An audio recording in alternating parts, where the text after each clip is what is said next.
दोस्तों, आज हम बात करेंगे एक ऐसे इंसान के बारे में जिसकी एक दिन की डाइट थी 15 लीटर दूध, 2 किलो बादाम सूप, 1 किलो माखन, 4 किलो मटन, 6 किलो देसी चिकन, 15 से 20 किलो फ्रूट्स, लगभग 50 देसी अंडे। जो हिंदुस्तान का पहला पहलवान था जिसने रुस्तमे हिंद और वर्ल्ड चैम्पियनशिप एक साथ जीती थी, उसका नाम था दी ग्रेट गामा। उसका असल नाम था गुलाम मोहम्मद बख्श, जो 22 मई 1878 को पंजाब के अमृतसर ज़िले में पड़ते गांव जब्बोवाल में पैदा हुआ। 1888 में जोधपुर में एक कुश्ती मुकाबला हुआ जिसमें 400 पहलवानों ने भाग लिया था। उस समय गामा की उम्र महज 10 साल की थी। गामा ने बहुत सारे पहलवानों को हराकर लास्ट 15 में जगह बना ली थी। तभी जोधपुर के महाराजा ने गामा की कम उम्र को देखते हुए उसे जेतू करार दिया। यह मुकाबला जीतने के बाद पूरा हिंदुस्तान गामा को जानने लगा था और महाराजा पटियाला ने गामा का सारा खर्चा उठाने का ऐलान कर दिया था। गामा की बहुत ही अच्छी ट्रेनिंग का भी इंतजाम किया था। 1895 में एक बार फिर से रुस्तमे हिंद का मुकाबला हुआ जिसमें हिंदुस्तान के बड़े बड़े पहलवानों ने हिस्सा लिया था। इस प्रतियोगिता में उस समय के रुस्तमे हिंद रहीम बख्श सुल्तानीवाला, जो पंजाब के गुजरांवाले ज़िले का रहने वाला था, भी शामिल हुआ। गामा ने सभी बड़े पहलवानों को पछाड़कर फाइनल में जगह बनाई।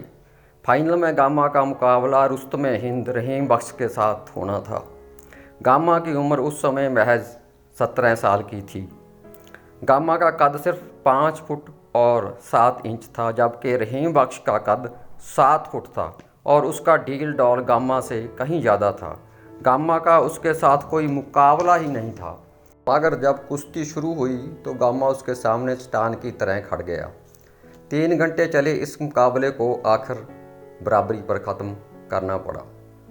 1910 आते आते गामा ने हिंदुस्तान के सभी बड़े और छोटे पहलवानों को हरा दिया था, सिर्फ और सिर्फ रुस्तमे हिंद रहीम बख्श को छोड़कर।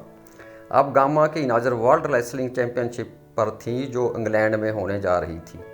गामा ने एक्सरसाइज पर बहुत मेहनत की। गामा की रोज़ की एक्सरसाइज थी 5000 ऊठक बैठक, 3000 पुशअप, 40 पहलवानों के साथ कुश्ती और कई घंटों तक मूसली फेरना।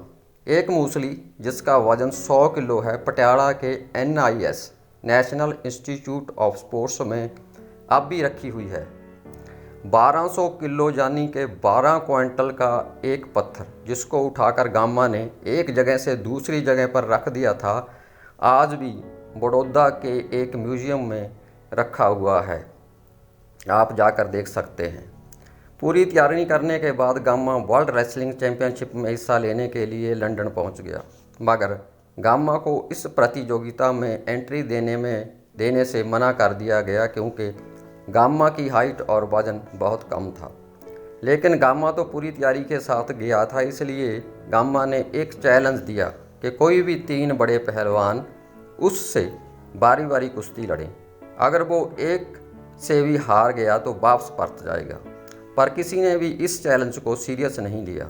इसके बाद गामा ने एक और चैलेंज रखा कि 2 पहलवान, जिनमें से एक वर्ल्ड चैंपियन था और एक वर्ल्ड चैंपियन का बड़ा दावेदार था, वो उसके साथ कुश्ती लड़ें। अगर वो हार गया तो उनको अपने पास से इनाम देकर घर वापस चला जाएगा।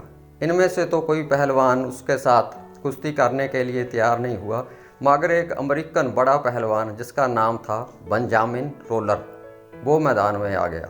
गामा ने उसको सिर्फ 1 मिनट और 40 सेकंड में ही हरा दिया और दूसरी बार 9 मिनट और 10 सेकंड में हरा दिया। अगले दिन गामा ने एक के बाद एक लगातार 12 पहलवानों को हराकर वर्ल्ड रेसलिंग चैंपियनशिप में एंट्री पा ली। जब मुकाबले शुरू हुए तो गामा ने वर्ल्ड के कई बड़े पहलवानों को हराया और फाइनल में पहुंच गया। फाइनल मुकाबला 10 सितंबर 1910 को शुरू हुआ। यह मुकाबला उस समय के वर्ल्ड चैंपियन स्टैनिस्लॉस के साथ हुआ। मुकाबला शुरू होते ही गामा ने स्टैनिस्लॉस को अपने नीचे दबोच लिया और इक्का दुक्का वारी को छोड़कर 2.5 घंटे चले इस कुश्ती मुकाबले में गामा ने वर्ल्ड चैंपियन को एक भी बार ऊपर नहीं आने दिया। आखिर 2 घंटे और 35 मिनट के बाद कुश्ती को ड्रा पर ख़त्म कर दिया गया। एक हफ्ते के बाद 17 सितंबर 1910 को दोबारा मुकाबले की तारीख घोषित कर दी गई। वर्ल्ड चैंपियन स्टैनिस्लॉस इतना डर गया था कि मुकाबले वाले दिन वो रिंग में आया ही नहीं, इसलिए गामा को जेतू करार दे दिया गया। रुस्तम जवाना का खिताब, एक जॉन बुल बेल्ट और इनाम की राशि 250 पाउंड गामा को दिए गए, मगर वर्ल्ड रेसलिंग चैंपियनशिप नहीं दी गई क्योंकि गामा ने स्टैनिस्लॉस को रिंग में नहीं हराया था। इसके बाद गामा ने वर्ल्ड के टॉप 20 पहलवानों को, जिनके साथ गामा की कुश्ती नहीं हुई थी, ओपन चैलेंज दिया कि उसके साथ कुश्ती लड़ें। अगर किसी ने भी उसे हरा दिया तो वो 250 पाउंड का इनाम जो उसने जीता था वो सारा जीतने वाले पहलवान को दे देगा। मगर कोई भी एक पहलवान गामा से मुकाबला करने के लिए तैयार नहीं हुआ। इंग्लैंड के टूर से जब गामा वापस आया तो एक बार फिर से इलाहाबाद में रुस्तम हिंद का कंपटीशन हुआ, जिसमें गामा की कुश्ती फिर से रुस्तम हिंद रहीम बख्श से हुई। कई घंटे चले इस मुकाबले में आखिर गामा ने रहीम बख्श को हरा दिया और रुस्तम हिंद का खिताब अपने नाम कर लिया। 1922 में जब प्रिंस ऑफ वेल्स यानी कि इंग्लैंड का राजा हिंदुस्तान आया तो उसने गामा को एक सिल्वर मैक, एक बहुत कीमती मटेरियल से बनी छड़ी, जिसको आप स्क्रीन पर देख रहे हैं, भेंट की। 1922 से 1927 तक कोई भी पहलवान गामा से मुकाबला करने के लिए तैयार नहीं हुआ। आखिर 1928 में पटियाला में एक वर्ल्ड रेसलिंग चैंपियनशिप हुई, जिसमें गामा का मुकाबला एक बार फिर से वर्ल्ड चैंपियन स्टैनिस्लॉस के साथ होना था।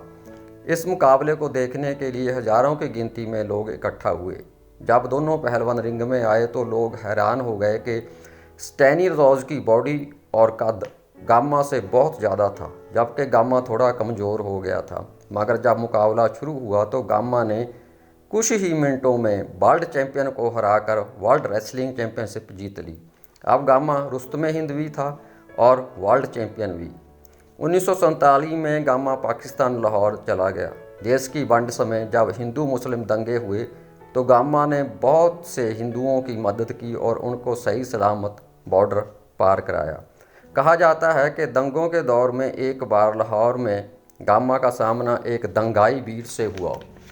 दंगाई भीड़ का जो लीडर था उसकी गामा के साथ बहस हो गई।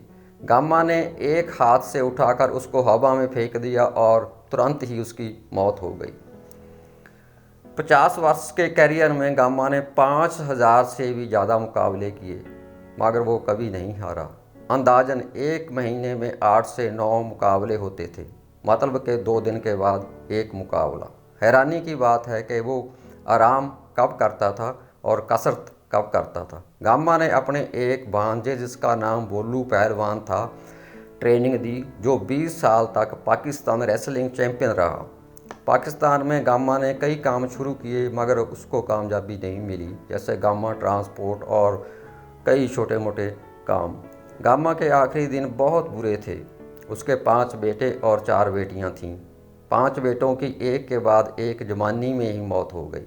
जब 5वें बेटे जलालुद्दीन, जो 13 वर्ष का था, मौत हुई तो गामा को गहरा सदमा पहुंचा और उसकी आवाज़ चली गई।